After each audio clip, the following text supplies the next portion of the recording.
Hi everybody, this is William from the Godzilla Files coming at you today with a review of Godzilla vs. Gigan, or Godzilla on Monster Island. The copy that I'm actually going to be reviewing is a new Blu-ray from Kraken releasing. I do have the DVD, I've had the VHS. Probably my favorite Showa Godzilla movie. It's what's really got me into Gigan. This is his first film. You know, he was a new monster. So where to begin with this movie? Well, let me give you a little history about this movie with me. So I used to live in Astoria, Queens, and I'm going to date myself here, but I used to go to Blockbuster with my dad, and I pretty much only ever picked up like 2 or 3 movies. It's a massive video store, but I always picked up probably about 2 or 3 of the same movies every single time. And one of them was Godzilla vs. Gigan. Now, it was a VHS, and we used to watch it pretty much every single time. I went there, would bring it home, watch it, play with my Godzilla figures while watching it. Fast forward to the actual fight scenes, because as anyone can tell you, this movie starts off very slow. It takes about 45 minutes for the monsters to actually even show up.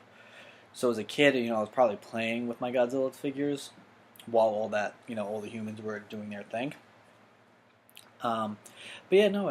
It was, I can't really say why I like this movie. And I think part of, when I was younger, I didn't know that there was a thing called stock footage. You know what I mean? Like, I wasn't paying attention to the idea, like, the whole, hey, they're attacking Tokyo in the dark. But now it's light outside while Ghidorah's flying over it. So, there's a lot of that stuff, like, that as a kid, there was nothing that I wouldn't notice it.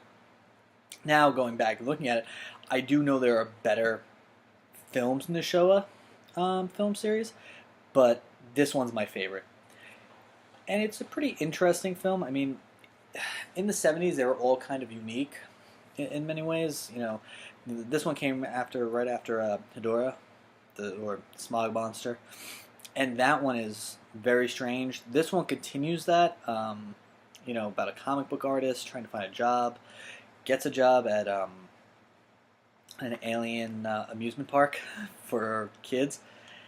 It's all very strange. It really is cockroaches, trying to take over the world. Again, though, the one thing that I think all the 70s films have, I should say up until Godzilla vs. Megalon, is that whole entire, save the Earth kind of feel to them. Like, hey, humans are polluting the world, so we're going to try taking over before the planet dies, so we can actually fix what you guys are breaking. So that's kind of a theme that you kind of see in, the Hedorah, Godzilla vs. Gigan, and Godzilla vs. Megalon. So, that's definitely still prevalent here, because that's why the cockroaches are trying to take over the planet. This movie, definitely, watching it now, yeah, there's a lot of stock footage, especially for Ghidorah, like I was saying. But the scenes that we do get with Gigan, he's pretty tough. I mean, he's definitely more of a brawler in this one, and I'm not sure if that was ever planned. I do know, you can see here on the cover art, he has a laser, but he doesn't use it.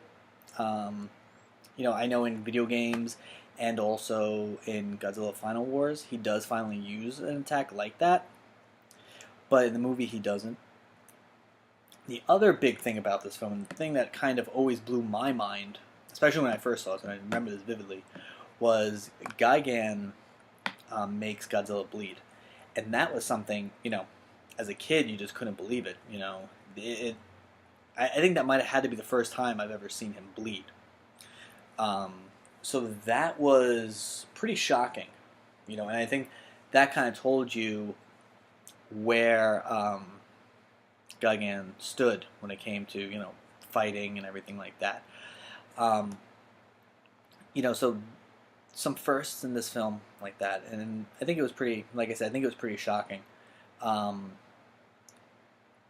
Now, another thing that I kind of like about this film is that Gigan's taken seriously. In Godzilla vs. Megalon, he kind of, I don't know, it's hard to explain. Like, you know, in this film, he's definitely more treated as a threat, someone to take seriously.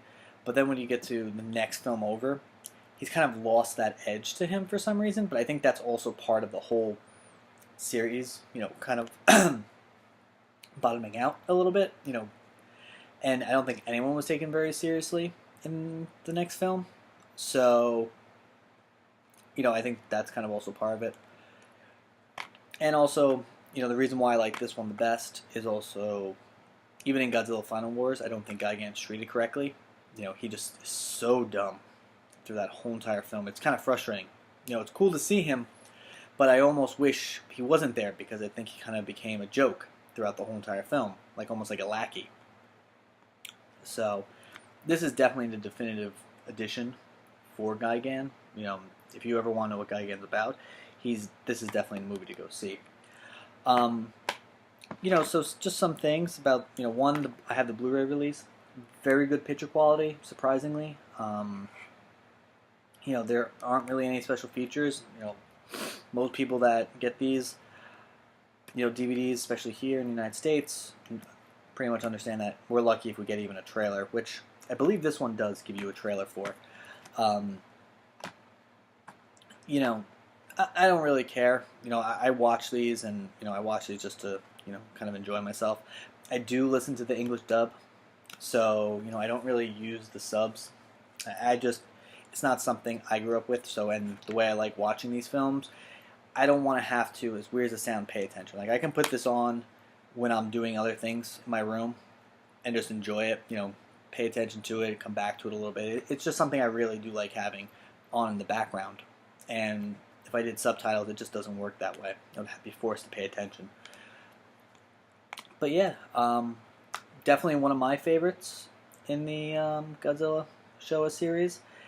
And definitely a great place to start when looking at Gigan films. Definitely recommend you pick this up and put it in your collection and give it a go.